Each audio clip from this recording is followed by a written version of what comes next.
As I'm sure you all know, content creation is an extremely competitive market, with 40% of people between the age of 25 and 34 aspiring to be a content creator full-time. In a market as oversaturated and difficult as content creation is, seeing any sort of minor success is no small feat, let alone making it to stardom. But the content creator we're talking about today somehow managed to break through the barriers and achieve the top spot on Twitch for subscribers. And he did it while playing Rainbow Six Siege, a non-mainstream title. You all know him as Jynxzi, the most subscribed channel on Twitch.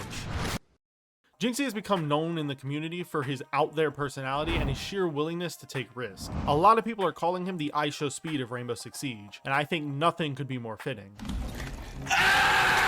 But this wasn't always the case. Jynxzi started his Twitch and thus his streaming career in 2019. As I said earlier, he would mainly become known for his Rainbow Six Siege content, but around this time was when he was experimenting with other trendy games like GTA, NBA 2K, and Among Us, with him also having one Minecraft live stream if you'd count that. None of these games received major success on his channel, however, with NBA 2K being his biggest game outside of Siege. This game series saw him achieving an average viewership of 5 viewers and a max of 10 throughout his entire time streaming the game.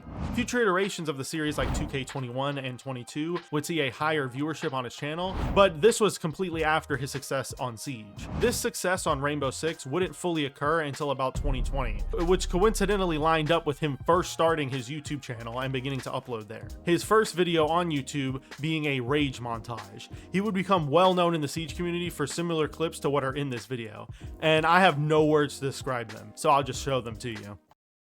Oh my fucking god, man! It's 3-1, bro! Yeah. Yeah!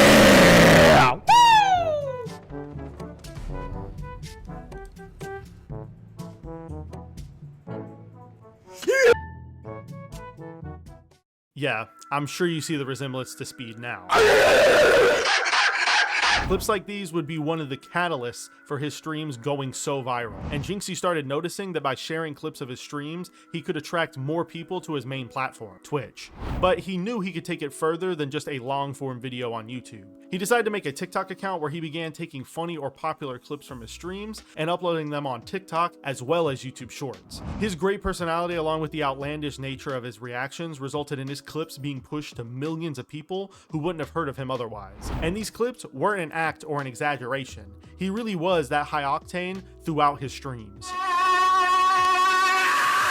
To give you an idea of how fast this virality spiraled for him, Jynxzi made his first post to Twitter on April 15th, 2021. And this post was him showing his viewer count to Ubisoft. His concurrent viewer count shown in the picture was 4,000 viewers, which isn't a small amount by live streaming standards at all. But just 3 months later, he would make a post celebrating him hitting 7,000 concurrent viewers. This was monumental for a Rainbow Six Siege YouTuber, especially for it to happen this quickly. But what made this achievement even more impressive was the fact that he's a console player. For a long time, and even still to this day, the console experience for Rainbow Six Siege is considered to be wildly inferior to its PC counterpart due to the lack of accuracy in a controller, lower frame rate, and a widespread mouse and keyboard problem. Some of these issues have been fixed, but it doesn't change the fact that most content creators are on PC, and it was considered to be the only platform you could play on if you wanted to succeed as a content creator. The only big creators that I can think of that are console players are Jynxzi, NFX, and Showerhead, and that's coming from someone who used to be a console player. But Jynxzi, being one of the few people on console, played in his favor. Since there was so little competition in the console Rainbow Six Siege community, he was one of the only streamers / content creators that console players could relate to. Whether it be him doing events with viewers via the Xbox Party system, or him taking advantage of the voice message feature on Xbox Live to rage message people. Why the fuck?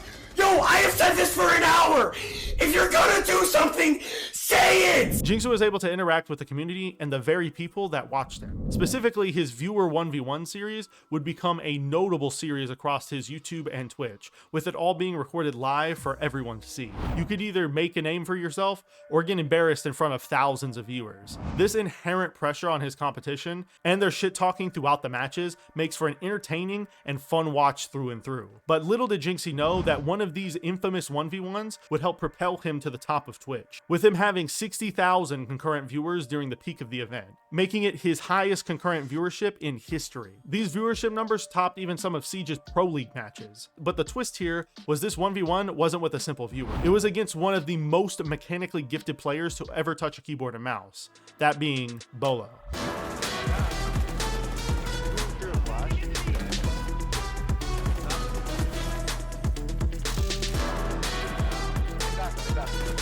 The hole. Sweater? Hey, wait for me. The last guy coming from... The amount of hype around this event was extraordinary, and this 1v1 wasn't going to be easy for Jynxzi. But win or lose, it was still a success considering the sheer number of people tuning in to watch the both of them. Well, unfortunately for Jynxzi's ego, he lost to Bolo in a very close match on Oregon, his favorite map. That operator is so cringe! But he still put up an amazing fight, considering he is a console player and Bolo is a godlike keyboard and mouse player. This 1v1 helped to solidify him as one of the best players on the sticks, especially in Siege. This 1v1 definitely marked a huge turning point in Jynxzi's career, because he was now in front of 1.5 million people who might have never heard of him. Not to mention the amount of people sharing the event across social media and posting their takes. Following this major event, his average and max viewer count nearly doubled, and he had become pretty much a household name if you were a Siege player at all. However, soon after this 1v1, he would manage to not only make a massive name for himself in the Siege community, but he would also have his name plastered across headlines and social media.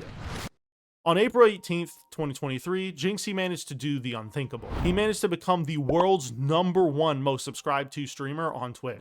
This news broke after the controversial ban of the previous #1 streamer, Kai Cenat. And this is where people began to question Jynxzi. A lot of people have tried to make the argument that Jynxzi wouldn't have surpassed Kai if it wasn't for his ban. And honestly, we will never know the truth behind that statement. But what I can say is that Jynxzi 100% deserves it, and he seemed to be pretty hyped about it.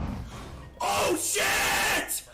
I'm #1! Now, pretending everything is sunshine and rainbows for Jynxzi now that he is the biggest streamer on Twitch would be a little bit of stretching the truth. Recently, he has become a more controversial figure, specifically in the Rainbow Six Siege community. This is due to people believing that he promotes toxicity with his over-the-top raging and treatment of enemies in game. This hate is in part due to him undoubtedly having a younger audience, and this potential influence could lead to a ton of young Siege players trying to replicate what they see. And while I can see where these people are coming from, I think you aren't putting the whole situation fully into context. Jynxzi has done so much for the community when it comes to hosting tournaments, playing with viewers, and doing his famous 1v1 series. Also, the majority of the things people criticize him for are done for the sake of content, nothing more. Now, his actions can make his content more difficult to market to a more mature audience, but clearly that isn't an issue for him. And despite the Siege community's mixed perception of him, he is still killing it in the streaming space, doing better than any other Siege creator in history. This leaves me with a few questions. Will Jynxzi be able to keep this up? Will he continue to see massive success? Or will he fall off like many other streamers before him?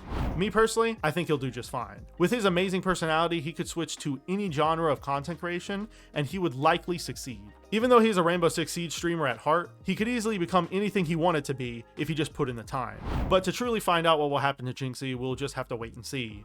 I love Jynxzi's content and I wish him the best. I'm sure he has a great future ahead of him, and for the sake of the Siege content creation scene, I hope I'm right. He is single-handedly carrying it right now.